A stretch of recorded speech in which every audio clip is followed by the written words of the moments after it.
Alrighty guys, it's Seppo here again, coming at you guys with my third vlog of the second season. I had to think a little bit about what I'm gonna talk about. Uh, I have a lot of different subjects that I could talk about, but I was thinking what is the most interesting thing that you guys would wanna hear? I decided to talk about my point of view from playing on the top, in the top cards. This was really the first year that I really got to play in those top cards. I was in the lead cards several rounds, and so I think that I can finally talk about those things a little bit. So it's huge difference between playing in the second or third, or especially third card or lead card. Chase card a lot of times has pretty good amount of spectators and stress, and in my opinion at least. But lead card compared to like third card or even second card, obviously there's a difference, but there's a big difference. I had been in third and fourth card a lot before, and I had never really been very like stressed about playing in those cards with the players that are in those cards. Obviously, sometimes I get a little nervous, as we all do.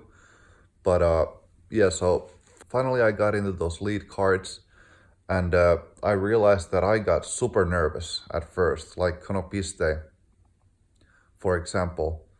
Uh, I had to, I was seriously shaking. I remember being on the first hole and putting on that hole, and I was straight up shaking. So I had to like figure things out, how I can like overcome those nerves, and it was just different level of nervousness compared to playing in those third or fourth cards. But I think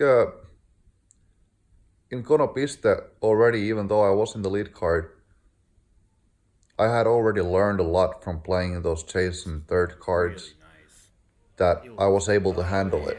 I knew what I need to do in order to get calm again. It was hard, and it was different level of nervousness. So, but as most of you know, I've been playing disco for 10 years now. I'm starting my 11th year as a PDGA member. I played my first major in 2008 in Skellefteå, Sweden. I played in the same tournament with Climo and, Feldberg, Avery Jenkins, Steve Brinster. After the first round, I was last. And after the whole tournament, I only got to play 3 rounds because obviously I didn't make the cut. I was fourth last. I lost the winner of the tournament, Jesper Landmark, by 70 strokes just 10 years ago. But yeah, so just a little bit of how long I've been doing this and how much I've learned. I consider myself as sort of a veteran, at least on a European disc golf level. But yeah, so I played a lot, and I know what I need to do, and I have always been that way, that I want to learn from my mistakes, and I've played a lot in the tournaments and a lot in the high level cards, so I had learned what I need to do. Okay, I just have to trust my ability, and what I did was I just basically looked at the stats. I was like, okay, my rating is almost 1030. I throw farther than almost anybody else. I know how to put the disc in the basket. I have some of the better touch in the whole game. I know how to throw the disc, and I can score. I've already done it. My rating's 1020, it's almost 1030. So I just told myself the facts. I was like, no reason for you to be nervous. You are here in this situation because you deserve it. You've played yourself here. You're in the lead card, so you don't have to worry about it. Just play your own game, because you have that certain level where you're really level at, because your rating only gives, your average level. So I was like, just play your own game. That's the best you can do, because I feel like a lot of times when I've been in those high caliber cards, I have more like tried to act cool and not actually be cool. So for the first time, I was able to be cool with myself and with my skills and just do my own thing. Because Paul throws sidearm here, I'm not gonna go with sidearm, I'm just gonna do my own thing, which might be a roller. It might be a really weird line turnover shot. Oh my And there was those gosh. things, both of those things in Konopiste happened. I'm just playing my own game, and Yes. obviously I have always known it, That but is it's not that inside the easy to circle. execute. You know, also the language barrier. It's been there. I speak really good English, but you know, having to speak and do everything in English, Yeah, but that's on the it not being flags. my mother's language, my number one language, Yeah, this is something that I didn't it makes it more difficult for myself to be Oh myself, my you know, gosh, the because I crowd can't loves it. say Each everything one I of these want to. I spectators, I'm can't, sure, has you know, experience playing this say course, and they everything all the know way how I want difficult to. that is. I can't That's not even express difficult, that's myself the way that I unrealistic. do, Yeah, for that's not, example, in that's Finland. not a... And in Finland, I am usually that person that takes the lead of the card as a player.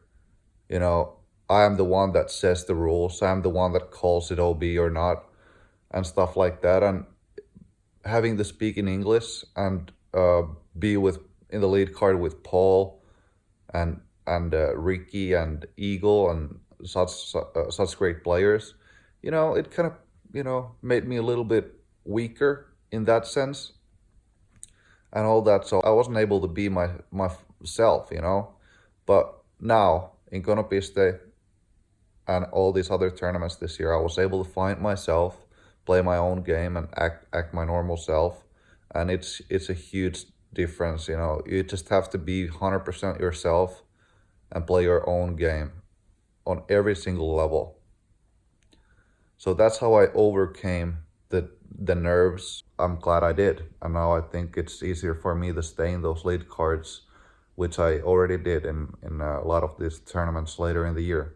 Yeah, we actually got our first snow in Finland. Check it out. There's not much, but there's some. The lake is frozen.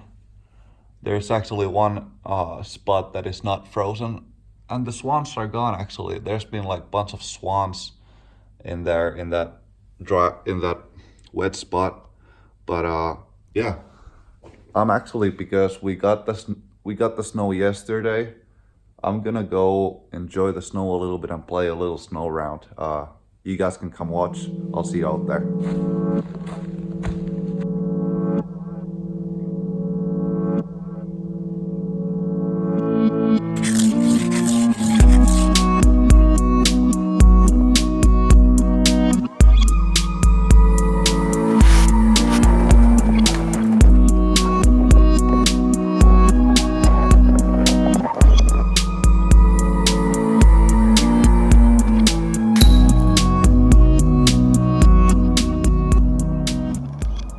I just want to thank you all real quick for giving a lot of views for my last video and a lot of nice comments.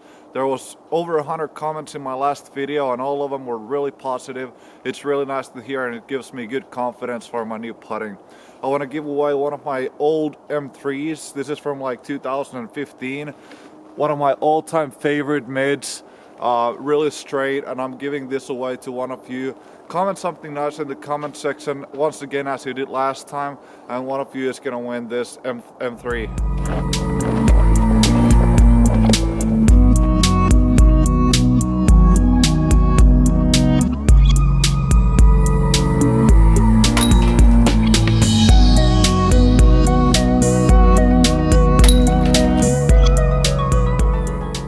Thank you once again, everybody, for watching this video. I have one hole left to play.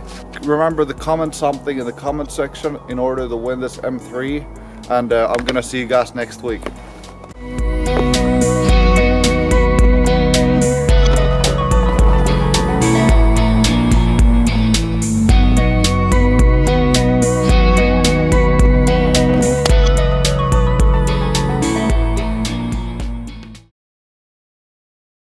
I thought I was parked with that last drive.